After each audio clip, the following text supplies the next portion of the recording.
बाहर रोशनी थी। रात की ड्यूटी वाला संतरी बदस्तूर बैरक में गश्त कर रहा था और मैं अब अपने काम के लिए तैयार था। संतरी के कदमों की आवाज़ मुझे अपनी कोठड़ी की तरफ आती हुई महसूस हुई तो मैं ड्रामा करने के लिए तैयार हो गया। मैंने अपने दांतों से अपनी कलाई काट ली और उससे खून बहने लगा।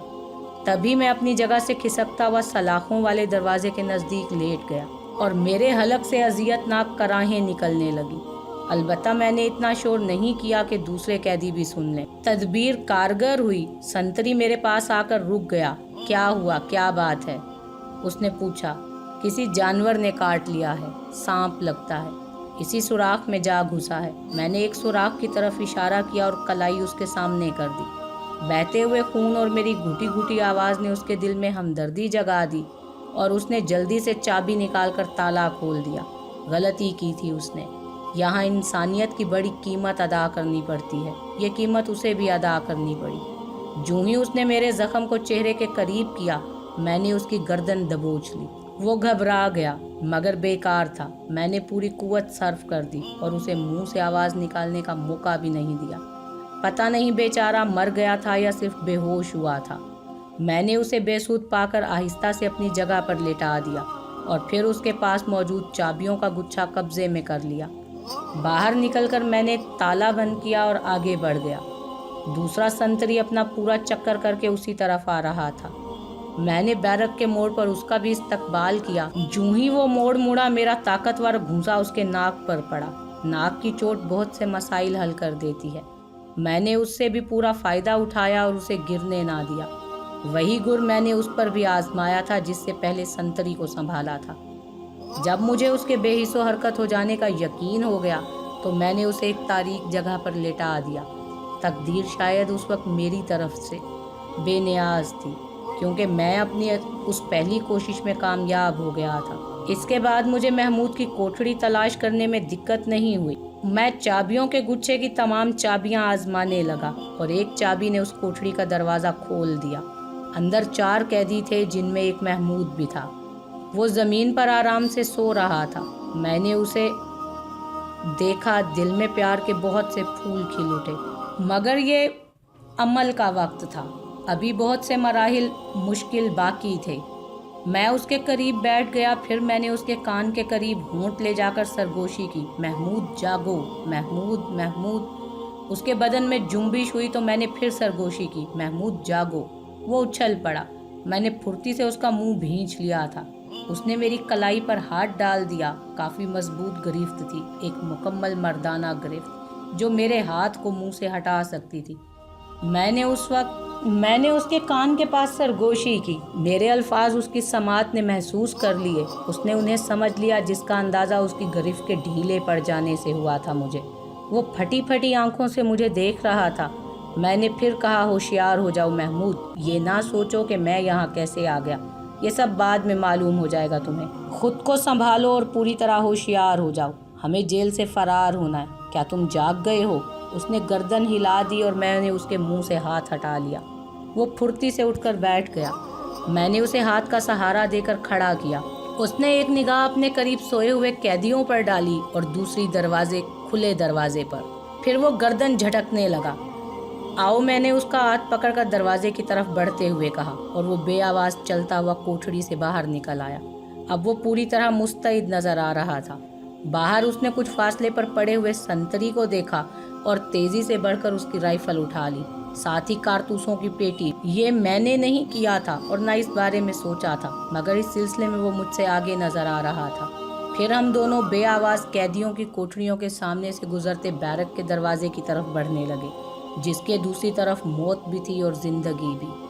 ये भी नहीं कहता कि जीना नहीं चाहता था। कौन नहीं जीना चाहता? बस जो बीत रही थी उसने जिंदगी को अजाब बना दिया। अपने भाई की जिंदगी की खातिर मैं 1000 बार मरने के लिए तैयार था। उसने अभी इस दुनिया में देखा ही क्या था। जो कुछ हुआ था मेरी वजह से हुआ था। मैं जिंदगी से महरूम हो जाऊं, मगर मेरा महमूद नहीं। नहीं, लाओ ये राइफल मुझे दे दो। मैंने सरगोशी की। नहीं भाईजान, इसे मेरे पास रहने दें। उसने फौरन जवाब दिया। उसके अंदाज में बड़ी पुख्तगी थी जिस पर मुझे हैरत हुई। बैरक के बाहर भी खामोशी छाई हुई थी। हम बैरक की दीवार से लगे आगे बढ़ने लगे। सर्च टावर पर संतरी मुस्तैद थे। सर्च लाइट घूम रही थी। कई बार हम उसकी जद में आते आते बचे। एक जगह दीवार तामीर हो रही थी। मुझे ये बात याद आ गई और मैंने उधर ही का रुख किया। मैंने तकदीर ही का सहारा लिया था।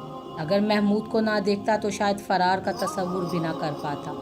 लेकिन अब सिर्फ मेरी एक ही आरज़ू थी कि महमूद को लेकर जेल से निकल जाऊं। सही मायनों में तो मैंने अब जुर्म किया था, यानी 2 संतरियों को ज़ख्मी करके। और ये जुर्म अपने भाई की मोहब्बत में किया था, वरना ऐसा कभी ना करता। टूटी दीवार के करीब भी एक संतरी की ड्यूटी लगी हुई थी, मगर वो सो गया था। हमने उसे देख लिया, मगर इससे पहले कि मैं कोई फैसला करूं, महमूद ने अमल भी कर डाला। उसने सोते हुए संतरी को दबोच लिया था। कुछ धींगा मुश्ती हुई और फिर खामोशी छा गई। महमूद ने दूसरे संतरी की राइफल मुझे देकर कहा, इसे संभालिए भाईजान। मैंने राइफल पकड़ ली। बस कुछ तकदीर का ही फैसला था कि हम टूटी दीवार के सहारे बाहर निकल आए। हालांकि ये सब कुछ मुमकिन नहीं था, लेकिन वक्त हमारी मदद कर रहा था। जेल से बाहर आकर यकीन नहीं आ रहा था। ताहद्दे निगाह गहरा सन्नाटा छाया हुआ था।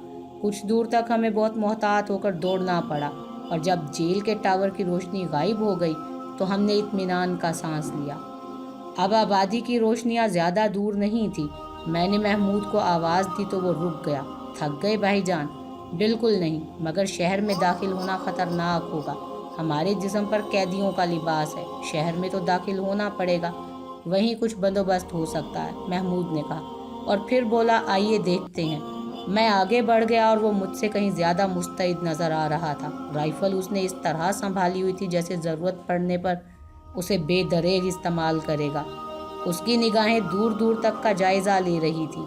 हम शहर में दाखिल हो गए और तारीक रास्तों का सहारा लेते हुए बिलाखिर एक ऐसी जगह पहुंच गए जिसे रिहायशी इलाका कहा जा सकता था। एक बंगले के सामने महमूद रुक गया। उसने चारों तरफ का जायज़ा लेकर कहा, आप यहाँ रुकें भाईजान, होशियार रहें। अव्वल तो मैं किसी हंगामे का मौका नहीं दूंगा, मगर कुछ हो जाए तो आप खुद समझ सकते हैं कि क्या करना मुनासिब होगा। मगर महमूद, सिर्फ लिबास के हसूल के लिए कोशिश करूंगा और कुछ नहीं, आप फिक्र ना करें। मैं बंगले के सामने एक दरख्त के पास पहुंच गया। तारीकी के बावजूद महमूद की हरकत का जायज़ा ले सकता था मैं। उसके हर काम में बड़ी महारत का एहसास होता था। इस मुख्तसर वक्त में उसे सब कुछ कैसे आ गया। वो बंगले में दाखिल होकर निगाहों से ओझल हो गया और मैंने गर्दन उठाकर दरख्त को देखा। उसकी फैली हुई शाखों तक पहुंचना मुश्किल नहीं था। वहां से मैं बंगले के अहाते के अंदर देख सकता था। चुनाचे मैं फौरन दरख्त पर चढ़ गया। बंगला अंदर से तारीक था, मुझे कुछ नज़र ना आ सका और मैं तारीकी में आंखें फाड़ फाड़ कर देख रहा था। फिर मेरे कानों में कुछ मध्यम मध्यम चीखों की आवाज़ें उभरी। मैंने राइफल संभाल ली, लेकिन चीखें दोबारा सुनाई ना दी थी। कोई 2 मिनट के बाद बंगले में कुछ रोशनी नज़र आई। ये रोशनी किसी खिड़की के शीशों से झलकी थी। मेरा दिल धाड़ धाड़ कर रहा था। जान आंखों में सिमटी आ रही थी। बदन पर हल्की हल्की लर्जिश तारी थी। न जाने अंदर क्या हो रहा है, न जाने महमूद वक्त किस तरह गुजार रहा होगा। कोई एहसास ना हो सका। मुझ पर लर्जा तारी था।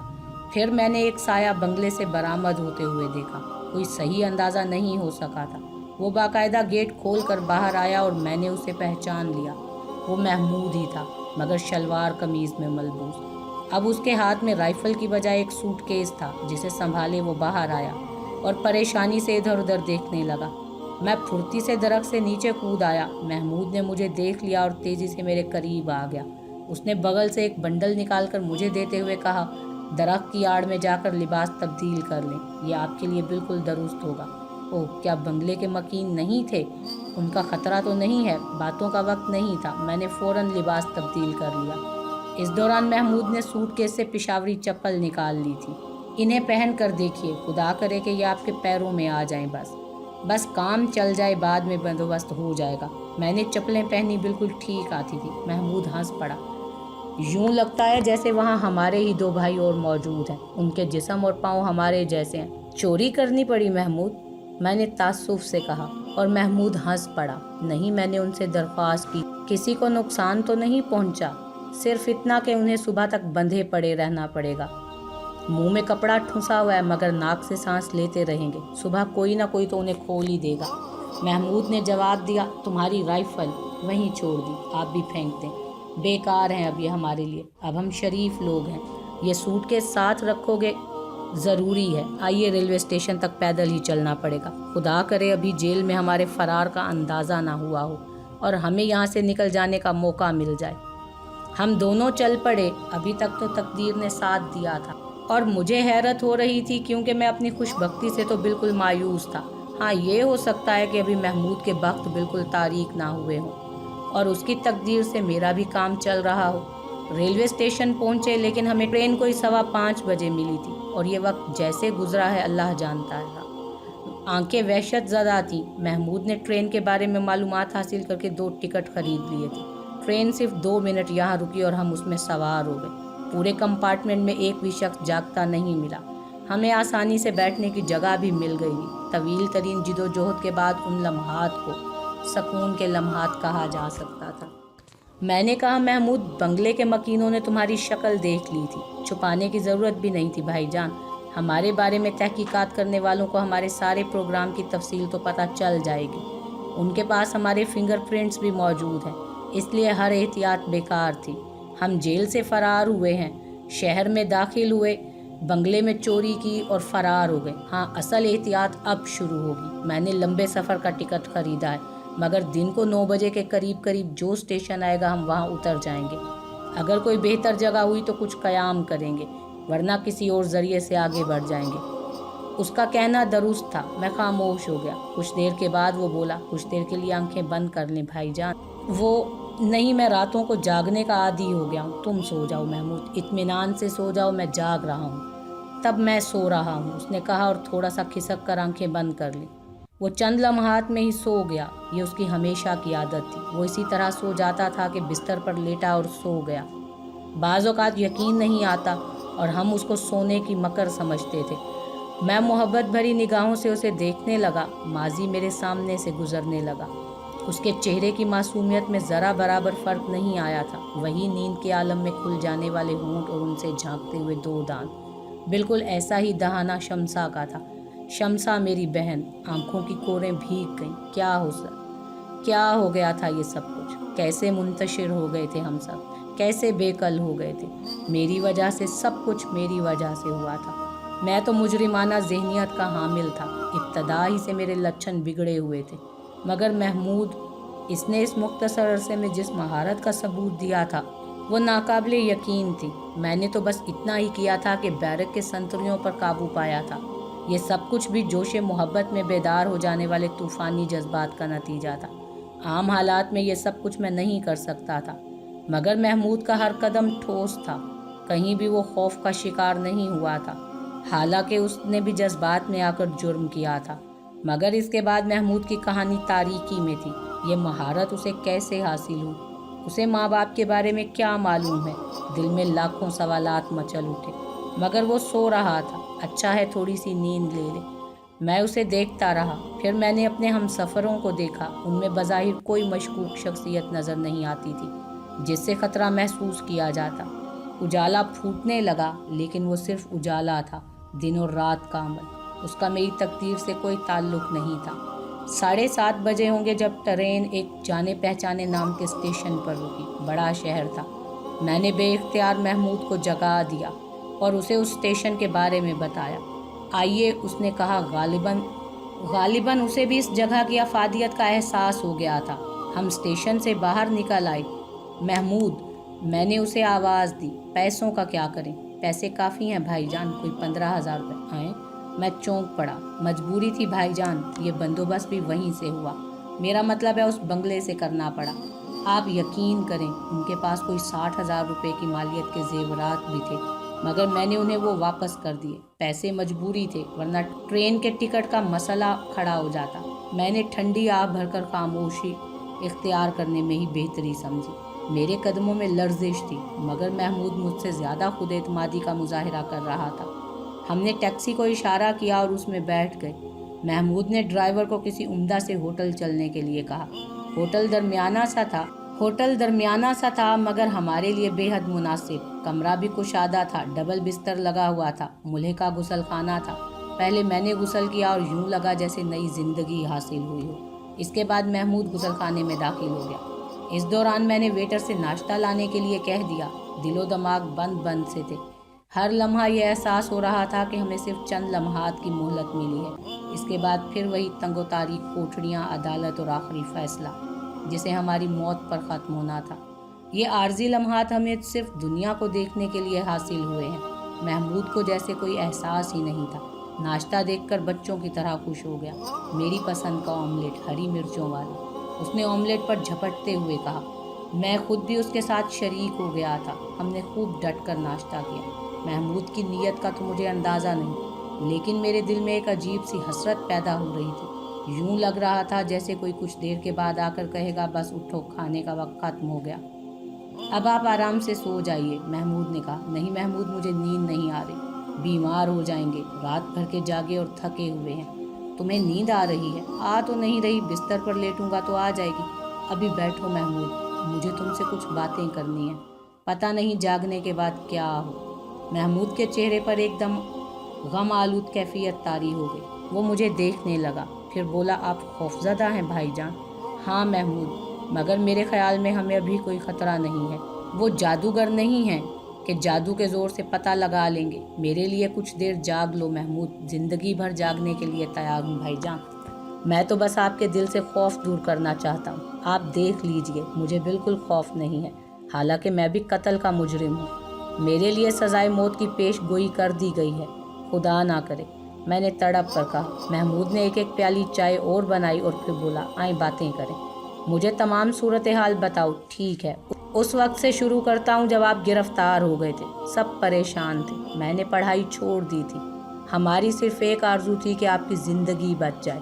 ابو کا فیصلہ تھا کہ تن کے کپڑے تک بھی بیچنے پڑے تو فروخت کر دیں گے آپ کی زندگی بچانے کے لیے۔ پاس پڑوس کے لوگ ہم سے نفرت کرنے لگے تھے، وہ ہم پر آپ کا نام لے کر آوازیں کستے تھے، لیکن فیصلہ کر لیا گیا کہ کان بند کر لیے جائیں۔ ہم پر برا وقت ہے، اس کے ٹلنے کا انتظار کیا جائے۔ ہم خاموش رہے، پھر وہ منحوس وقت آ گیا جب محمود خاموش ہو گیا۔ ہم مرجھا گئے تھے، ہم زندگی سے بہت دور چلے گئے تھے۔ میں ان لمحات کے بارے میں اس سے زیادہ آپ کو کچھ نہیں بتا سکتا۔ آپ کی جدائی کا وقت آ گیا، ہم آپ کی لاش لینے پہنچے تھے، مگر ہم سے کہا گیا کہ لاش ابھی نہیں دی جا سکتی۔ خاصی باغ دوڑ کی ہم نے، مگر وہاں کچھ عجیب انداز تھا۔ ماموں ریاض نے تو اسی وقت کہا تھا کہ کچھ ہو گیا ہے، کوئی ایسی انہونی ہوئی ہے جس کو کوئی نام نہیں دیا جا سکتا۔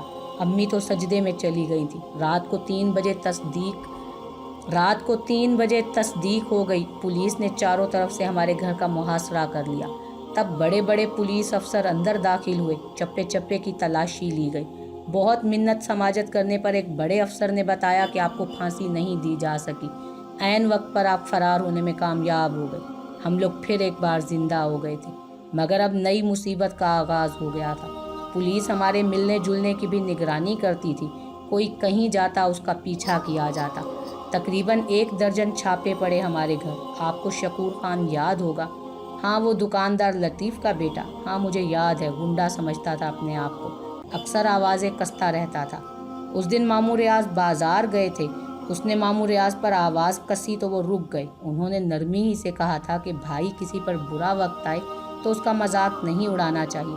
لطیف خان بھی بول پڑا، نہ جانے کیا کیا کہا ماموں سے۔ وہ گھر واپس آئے، ہاکی لے کر گئے اور لطیف خان کا سر کھول دیا۔ میں ماموں کے پیچھے دوڑا تھا۔ لطیف خان تو زخمی ہو گیا، مگر شکور نے ماموں پر حملہ کر دیا۔ پاس ہی سبزی فروش کھڑا تھا، میں نے اس کے ٹھیلے سے چھری اٹھائی اور شکور کے سینے میں اتار دی۔ بھگدڑ مچ گئی۔